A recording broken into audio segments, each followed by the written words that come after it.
right, good afternoon, everybody. My name is Kevin McMahill. I'm the sheriff of the Las Vegas Metropolitan Police Department, and we are collectively here this morning to give you an update on the Cybertruck explosion at the Trump Hotel on Las Vegas Boulevard yesterday.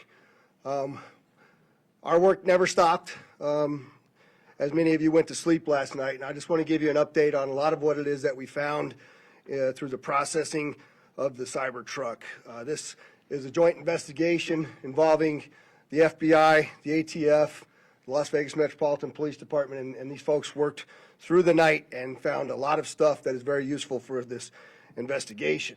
As you look at this Cybertruck here, we had to transport this down to our fleet services so that we could really get through this thing. And I remind you that the subject inside wasn't able to be removed for a very long period of time because he was burnt beyond recognition.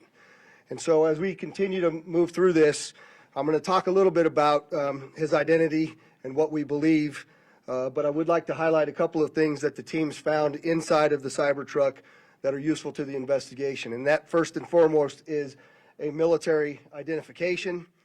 We also found a passport.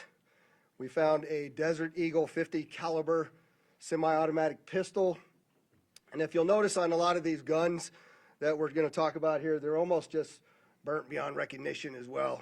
There's a SLR model B30 semi-automatic firearm, number of fireworks that were still in the vehicle that had to be removed.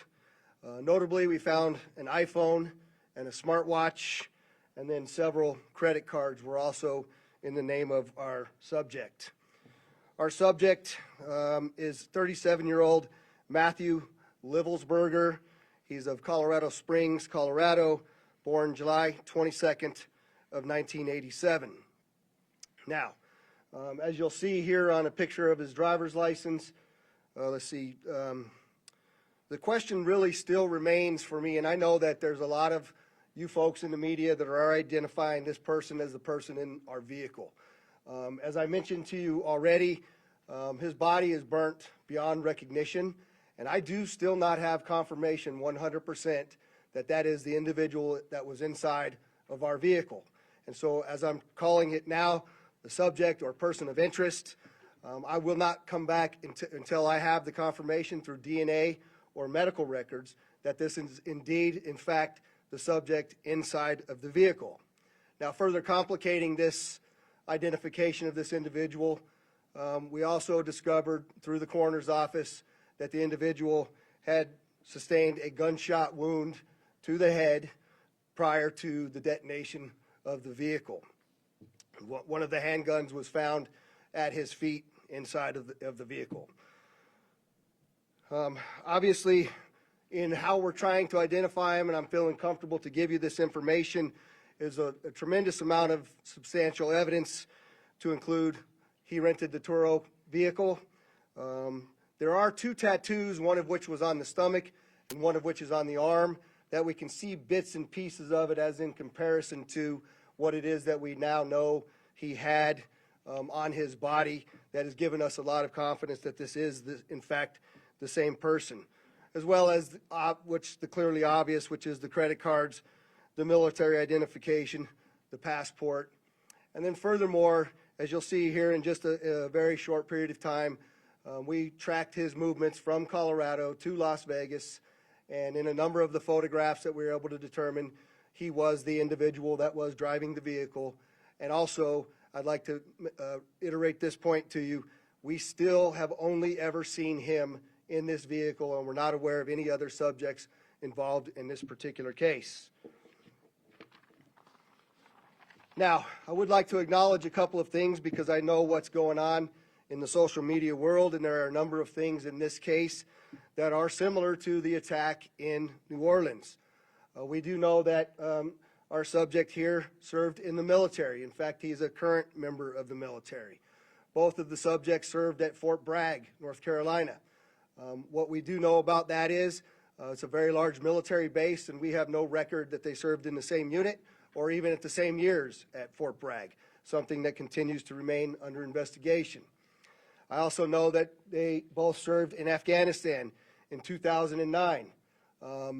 We don't have any evidence that they were in the same province in Afghanistan, the same location, or the same unit. Again, something else that remains under investigation. And we also know, of course, that they both used the rental company Turo to rent their vehicles. As far as his military background, it's been confirmed by DOD that he was indeed in the United States Army. He was also a Green Beret operations sergeant who spent most of his time at Fort Carson, Colorado, and in Germany. He was on approved leave from Germany, where he was serving with the 10th Special Forces Group. He was also previously in the National Guard and the Army Reserve. I'd like to point out to you that through exceptional joint investigative effort, we've gotten to a place where we believe we can show you his route to Las Vegas from Colorado, and Carlos will put up the map there for you. And we know that he rented the Cybertruck in Denver on December 28th. We tracked his movements through the Tesla charging stations to Monument, Colorado on December 30th. On the 31st of December, the truck was charged in Trinidad, Colorado, Las Vegas, New Mexico, and Albuquerque and Gallup, New Mexico. On January 1st, the truck was charged in Holbrook, Flagstaff, and Kingman, Arizona. We last tracked the truck in Kingman at 05:33 yesterday morning. The truck was first spotted in Las Vegas at 7:29 a.m. yesterday. And Carlos will pull up a picture of the truck pulling onto Fashion Show Drive here. And that picture was observed at about 7:34 a.m. We know that he pulled into the Trump Valet, and I believe we have a video of that. You can see the Cybertruck highlighted there.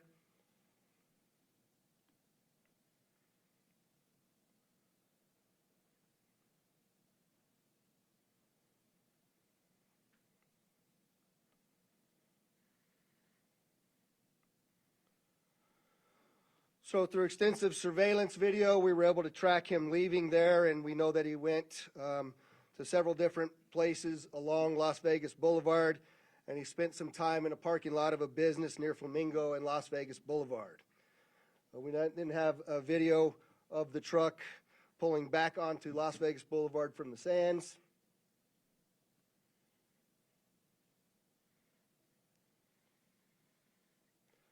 See that there? That's north on the boulevard from Sands at 8:39, where he then immediately heads to the Trump Hotel, pulls into the valet area, and as of course you all know, the explosion occurs within 17 seconds of his arrival at the valet. There's some additional investigative updates that are going to be provided to you by a couple of the other speakers here, the first of which will be our special agent in charge of the FBI local office, Spencer Evans. Spencer? Good morning. My name is Spencer Evans. I'm the special agent in charge of the FBI's Las Vegas division. As the sheriff mentioned, we've been working through the night with our partners, the Las Vegas Metropolitan Police Department and other agencies, to gather all the facts and determine a motive to what was initially reported to the FBI as a bombing incident, to which our special agent bomb techs and others responded. Obviously, we're always concerned in these sorts of events to ascertain what the motive is. We understand that's at the forefront of everyone's thoughts. And so looking into exactly what the motivation is remains our #1 priority. This is why the FBI's Joint Terrorism Task Force has been brought into play. The Joint Terrorism Task Force, most important part of that acronym is joint. It is done in concert with our partners, which are comprised of more than a dozen investigative agencies here throughout the state of Nevada. We've been working hand in glove, side by side, tirelessly to determine, is there any ongoing threat to the public, to identify the subject, to determine any potential connection to other events going on in the world, most notably in New Orleans, and then obviously to determine if there's anything else that we need to be tracking down. At this time, as the sheriff's pointed out, we feel that the subject has been identified, although not conclusively, waiting for DNA evidence on that front. However, we do feel like we have the subject identified, and at this time there is no information about additional subjects that the FBI is tracking on. Our resources, as I mentioned, that have been deployed in support of this event include Special Agent Bomb Techs, our evidence response team, which is processing crime scenes, side by side with the forensics folks from Las Vegas Metropolitan Police Department, our investigators, our intelligence analysts, and then outside of the FBI Las Vegas field office, we have investigative leads that are being conducted by FBI field offices both internationally and domestically as well. As always, when the FBI is involved with any sort of case like this, we ask for help for the public. Anyone with information related to this incident, we encourage you to please call 1-800-CALL-FBI, or you can submit a tip online at tips.fbi.gov. We've already received thousands of tips related to this incident. The challenge that we face moving forward is to separate those that are pertinent and relevant and those that can be verified from those that have not. For example, one of the tips that we received just today relates to information alluding to this subject's personal experiences related to his time and activity in the military. Again, that's unverified and uncorroborated, but one of many tips and leads that we will be following up in the days that come. If you have any additional information, again, encourage everyone, 1-800-CALL-FBI or submit it online, tips.fbi.gov. We will tirelessly work to exhaust all investigative leads and conclusively determine what the nature of this particular incident was, what the motivation was, and to the extent possible, share all that information as we obtain it. I'll now turn some time over to the Assistant Special Agent in charge from the ATF, Kenny Cooper.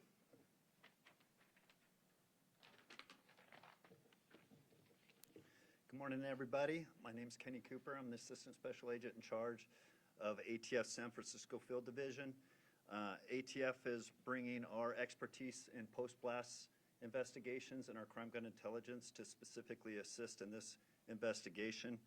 I will tell you that our Special Agent bomb techs are working with FBI and with Las Vegas Metro and sifting through that post-blast debris to find components and investigative leads that will derive from that evidence process. We're too early into that investigation process to give any determination as far as how this device was initiated. I will say that we do know that the components primarily consist of fireworks, mortars, aerial shells, and are all consumer fireworks. Nothing commercial grade has been discovered at this point, and we've identified some fuel enhancers like the Coleman fuel and BP racing fuel and some explosive targets that can be purchased at any sporting goods store. We've also, as the sheriff mentioned, we've identified 2 semi-automatic handguns recovered from the Tesla. We have successfully traced those firearms, and I can tell you that Matthew Livelsberger lawfully purchased both of these firearms on December 30th, 2024.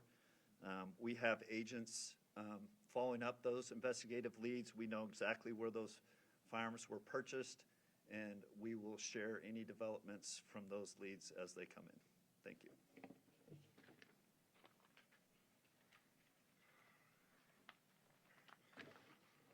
We also have the Clark County Fire Chief here, John Steinbeck, and he didn't have any additional updates, but if there's any questions in regards to what the fire department did during this, he's here to answer those questions as well. With that, I'd just like to say before I take a couple questions from all of you, you'll notice that we're not releasing information that we haven't corroborated and verified.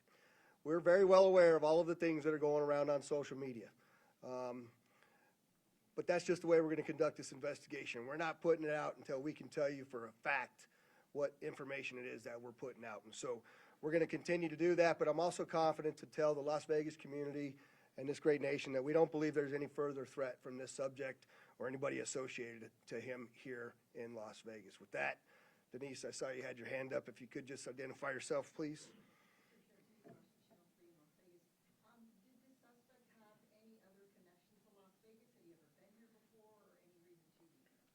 So the question was, did the subject have any ties to Las Vegas, or had he ever been here before?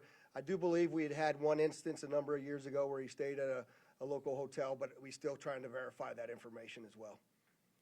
Sir? David Charles, KLAS TV. There was, you have a gentleman in a Cybertruck Trump Hotel. There's information that the FBI was in Colorado Springs last night, possibly at the gentleman's home. Any information about why? I think I'll let Spencer answer that question. Yeah, so as I mentioned, the motivation at this point is unknown. We are, as I mentioned earlier, following investigative leads both domestically and internationally as well.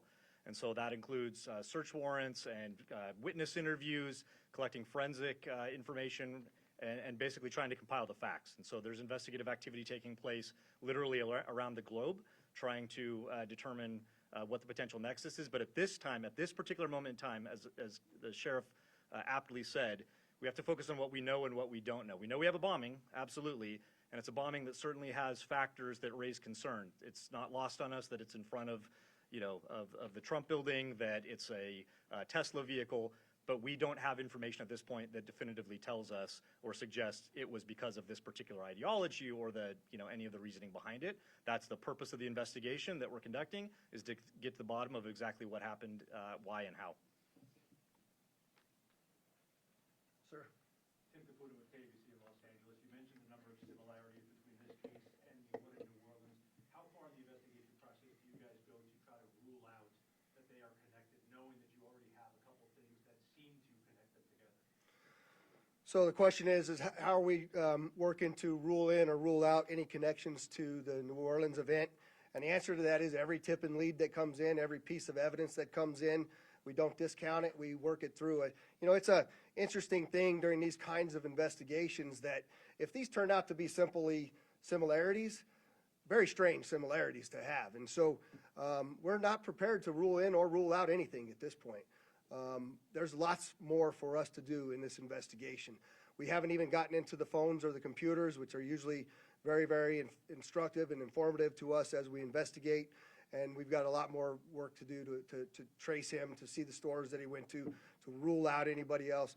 Lots of investigative work to do, and we're just trying to give you an update on what we know now that is factual.